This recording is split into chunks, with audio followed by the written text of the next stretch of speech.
Gentleman from Florida, Mr. Gaetz, for 5 minutes. Mr. Secretary, it's always an honor to have you in our district. The folks at Air Force Special Operations Command at Hurlburt Field were particularly honored and grateful to be able to share the work they do with you. I've got a niche issue there that I hope I can draw your attention to. The 919th is the reserve component at Duke Field that supports a lot of what Air Force Special Operations Command does. Got a lot of pilots there, got a lot of special tactics folks there with a lot of experience, live in the community, have come out of oftentimes AFSOC. And right now there seems to be some confusion about what the future of the 919th is and the 711th therein because AFRIC sees that they've got a price tag and AFSOC sees that they've got a price tag, and because they nestle between those two, there's going to be hundreds of billets come October that are fully funded, but with no real mission, because the Dornier that was there is not going to be there. So I don't expect you to have all the answers to that in this hearing, but at least wanted to use our time to highlight the concerns those folks have, and to every extent we can encourage General Healy to get an answer to those folks regarding what their future is. I think it'll help, because a whole lot of experience, at times decades of experience, and we don't want to lose that out of AFSOC or out of the reserve. I'll give you a chance to make any comments if you'd like. We'll take a look at that and get back to you. I don't have details on that for you right now. If I could take a moment of your time.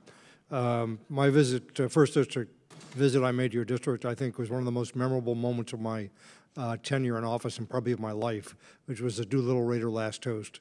And that was quite a moment. And going to Hurlburt was enjoyable and interesting, but nothing like the significance of that last toast. Yes, and we were too, also grateful to have General Brown there for that as well.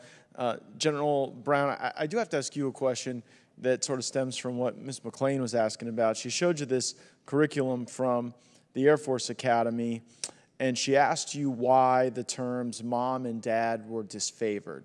And you said that you're working to build cohesive teams. So just wondering, how do the terms mom and dad impair cohesive team building? You know, part of leadership is understanding the people you're privileged to lead.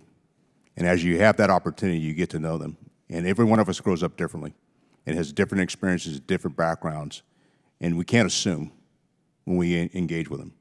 And so from that perspective, you've got to to build that team and to build that trust with our airmen.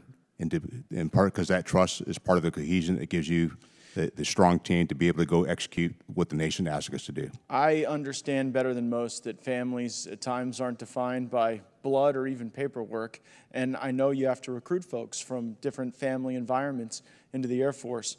But do you think maybe it puts downward pressure on recruiting some of the people who do have moms and dads and do use the term mom and dad, if in the curriculum of the academy it seems to disfavor those terms? No, I don't. And what's your basis for that belief? Because I think part of leadership is dignity and respect of those you're privileged to lead. You don't think it disrespects people? I do not. You don't think it disrespects moms and dads when they send their young children, I guess becoming adults, into the academy, and then they see that mom and dad are disfavored terms? Do you agree that mom and dad should be disfavored terms? I think we need to respect the fact that they have either parents, grandparents, aunts, and uncles that sometimes raised young people. Sure, but I mean, I know folks who've been raised by aunts and uncles, and none of them have ever told me that when they hear someone else call their parent mom or dad that upsets them. Do you know of people who feel excluded when others refer to their parents as mom or dad? I don't, or either way, whether it's aunts, uncles, moms, and dads, I have not come across anyone that... If I could, sure. The point of that slide, I'm familiar with it, came out of the Air Force Academy. It was actually created by cadets for training, and it's not very artful, but the point was that you shouldn't, it was not to diminish moms and dads. It was to just make people aware of that particular family configuration, not the... I don't know, Mr. Secretary. It says that you want to use parents, caregivers, or guardians instead of mom and dad. So when you say instead of, it kind of does seem to disfavor it. And I appreciate not every slide is perfect, and if you're saying this isn't artful and we're not going to try to disfavor mom or dad or make people feel bad, I think that would be progress to hear.